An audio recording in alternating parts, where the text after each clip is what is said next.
Well, the fact that Barack Obama's inauguration and Martin Luther King Day fall one day apart is especially profound for one San Diego man. We continue our exclusive live local coverage of this historic inauguration tonight.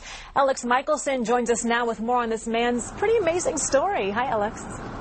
It is pretty amazing indeed, Jim and Heather. Good evening. Earlier tonight, we headed out to the Lincoln Memorial, where the crowd spontaneously erupted in a chant of "We Shall Overcome."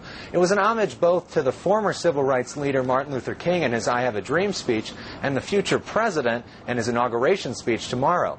One San Diego veteran will have the privilege to witness both. Free at last! Thank God Almighty, we are free at last! San Diegan George Clarke III is back at the same spot he watched Dr. King explain his dream. The key word for that speech for me was that he said he had been to the mountaintop, seriously, and he looked over the other side, and he said, one day you will. We're really on the other side of that mountain today. But for George, the climb has been treacherous. When he faced segregation as a kid, his family believed in a simple solution. My dad always says, you must serve in order for us to be free. And serve they did. 4 generations of Purple Heart recipients, 3 of whom are buried at Arlington National Cemetery. George's trip to the World War II Memorial recalled his dad's heroism. Dad, we made it. George also followed his family's political creed. Believe it or not, I'm a Republican. My daddy was a Republican. His daddy was a Republican. Daddy always said, hey, look, Lincoln is the party. The Republican Party is the party of Lincoln. But not this year. After Colin Powell endorsed him, George bought into Obama. He was still amazed a black man was victorious.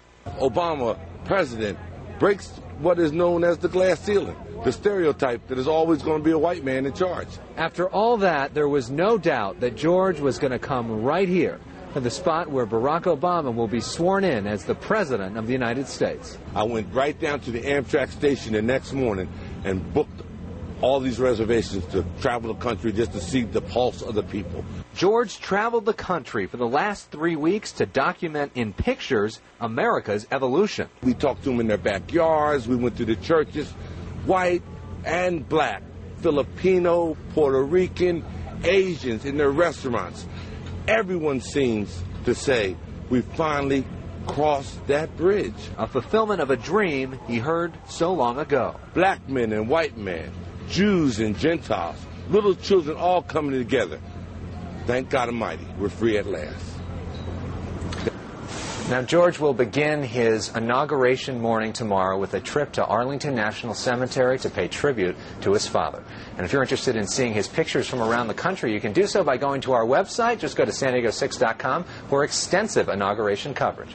Reporting live from Washington tonight, Elex Michaelson, San Diego 6 News.